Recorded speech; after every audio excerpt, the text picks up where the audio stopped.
ನಮಸ್ಕಾರ. ನಾನು ಜ್ಯೋತಿ ಪುರಾಣಿಕ್. ನಾನು ನಿಮಗೆ ಇವತ್ತು ಉದ್ಯೋಗದಲ್ಲಿ ಲಾಭ ಆಗಬೇಕಾದರೆ ಏನು ಮಾಡಬೇಕೆಂದು ಸುಲಭ ಪರಿಹಾರ ಹೇಳುತ್ತೇನೆ.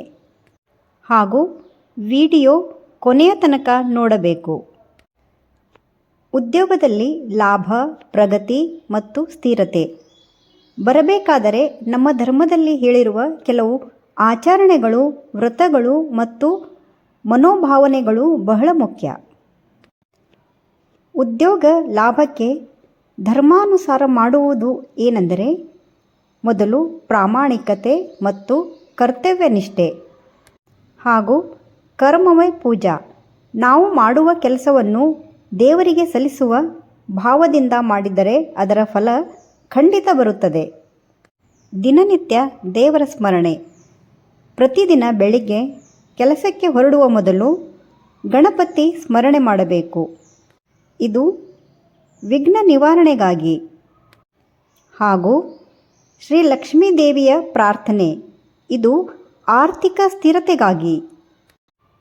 ಲಕ್ಷ್ಮೀ ದೇವಿಯ ಮಂತ್ರ ಓಂ ಶ್ರೀಂ ಮಹಾಲಕ್ಷ್ಮೇ ನಮಃ ಎಂದು ಹೇಳಬೇಕು. ಹಾಗೂ ಸಾಯಂಕಾಲ ಶ್ರೀ ಮಹಾಲಕ್ಷ್ಮಿಗೆ ತುಪ್ಪದ ದೀಪ ಹಚ್ಚಬೇಕು. ಹಾಗೂ ವಿಶೇಷವಾಗಿ ನಿಮ್ಮ ಮನೆಯ ದೇವರಿಗೆ ಪೂಜೆ ಮಾಡಬೇಕು. ದಾನ ಧರ್ಮ. ದಾನವೆಂದರೇನು? ಧರ್ಮ ಹೇಳುತ್ತದೆ, ನಾವು ಕೊಟ್ಟಿದ್ದು ಹೆಚ್ಚಾಗಿ ಮರಳಿ ಬರುತ್ತದೆ. ಆದುದರಿಂದ ಆದಷ್ಟು ದಾನವನ್ನು ಮಾಡಬೇಕು.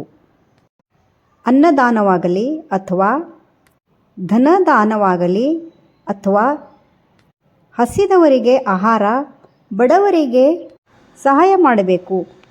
ಇವೆಲ್ಲವೂ ನಮ್ಮ ಉದ್ಯೋಗದಲ್ಲಿ ಅಡ್ಡಿಗಳನ್ನು ದೂರ ಮಾಡುತ್ತವೆ.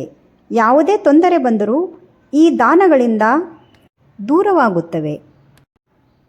ಉದ್ಯೋಗದಲ್ಲಿ ವಿಳಂಬ, ತೊಂದರೆ ಇದ್ದರೆ ಶನಿವಾರ ಎಳ್ಳೆಣ್ಣೆ ದೀಪ ಹಚ್ಚಬೇಕು. ಹಾಗೂ ಕಪ್ಪು ಎಳ್ಳು ಅಥವಾ ಉಪ್ಪು ದಾನ ಮಾಡಬೇಕು. ನಾವು ಏನೇ ದಾನ ಮಾಡಿದ್ದರೂ ಅದನ್ನು ಪಡೆದುಕೊಂಡವರು ಸಂತುಷ್ಟವಾಗಬೇಕು. ಆದುದರಿಂದ ದಾನವು ಯಾವಾಗಲೂ ಉಪಯೋಗ ಮಾಡುವ ಹಾಗೆ ಇರಬೇಕು. ಹಾಗೂ ಮನೆಯಲ್ಲಿದ್ದ ಹಿರಿಯರಿಗೆ ಗೌರವ ಕೊಡಬೇಕು. ಅಸೂಯೆ, ಕ್ರೋಧ ಕಡಿಮೆ ಮಾಡಿಕೊಳ್ಳಬೇಕು. ಶಾಂತ ಮನಸ್ಸಿನಿಂದ ಕೆಲಸ ಮಾಡಿ. ಇದು ಧರ್ಮವೇ. ಮನಸ್ಸು ಶುದ್ಧವಾದರೆ ಫಲವು ಶುದ್ಧವಾಗುತ್ತದೆ. ನಾವು ಮಾಡುವ ಯಾವುದೇ ಕೆಲಸದಲ್ಲಿ ಭಕ್ತಿ, ಪ್ರಯತ್ನ ಇವು ಎರಡೂ ಇದ್ದರೆ ಯಶಸ್ಸು ಸಿಗುತ್ತದೆ. ದೇವರಲ್ಲಿ ನಂಬಿಕೆ ಇಟ್ಟು ನಮ್ಮ ಪ್ರಯತ್ನವನ್ನು ಸಂಪೂರ್ಣವಾಗಿ ಮಾಡಬೇಕು.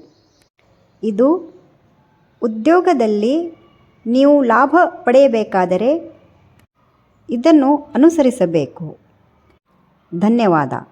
ನಿಮಗೆ ನನ್ನ ವಿಡಿಯೋ ಇಷ್ಟವಾದಲ್ಲಿ ಲೈಕ್, ಶೇರ್, ಸಬ್ಸ್ಕ್ರೈಬ್ ಮಾಡಿ.